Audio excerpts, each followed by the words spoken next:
Hey there, how you doing today? There's something everyone watching this has in common. Today, you showed up, even if it's just online checking out a video.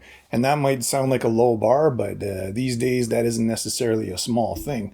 And sometimes it's one of the most significant things someone can do, especially when life is hard or when faith feels tough or when you'd rather not. Just, I'll do something else.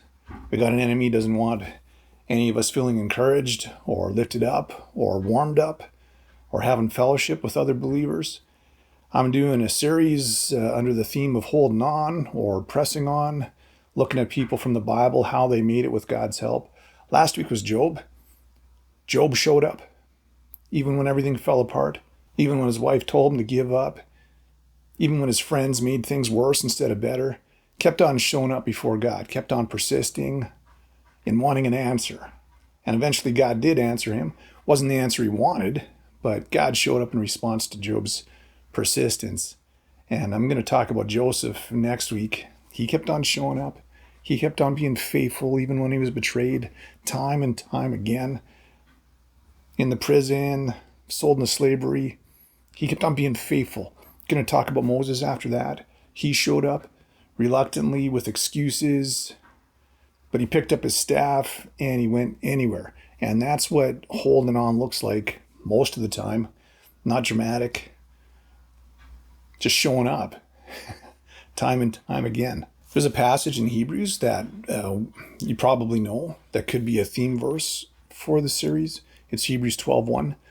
Therefore, since we're surrounded by such a great cloud of witnesses, let's strip off every weight that slows us down, especially the sin that so easily trips us up, and let's run with endurance the race that God has set before us.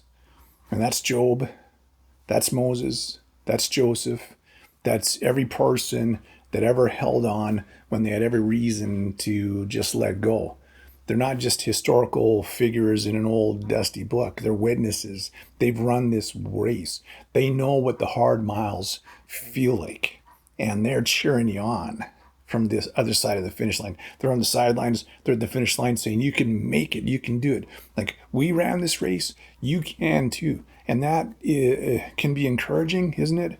Not in a vague, religious, sentimental kind of a way, but in a real, practical, you're not alone kind of way.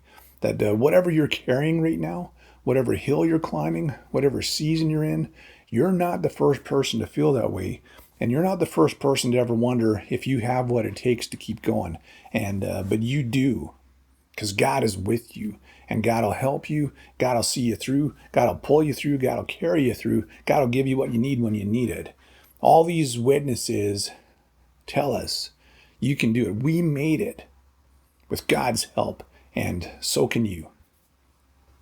The verse says to run with endurance the race that God has set before you. Not someone else's race, your race.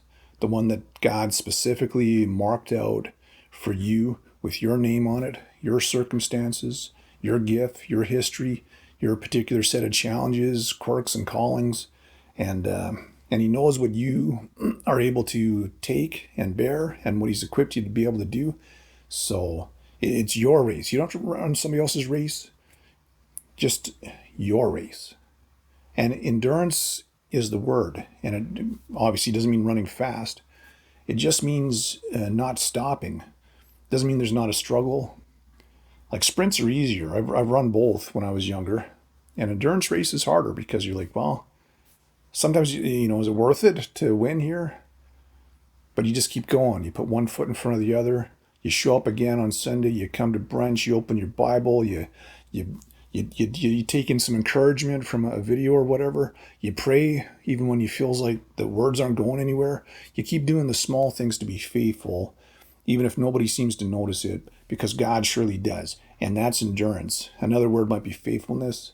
See, faithfulness is actually a fruit of the Spirit, and it's a fruit that God does enjoy in our lives. So keep on keeping on, brothers and sisters. The cloud of witnesses, they know what it cost you to show up, and so do your fellow believers, and they're keeping on right beside you. So we're all running our race, and we're all exhorting and encouraging one another to keep on keeping on. And also God, who set the race before you.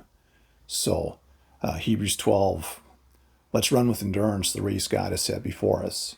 We do this by keeping our eyes on Jesus, the champion who initiates and perfects our faith. God bless you. Keep on keeping on. Have a great week.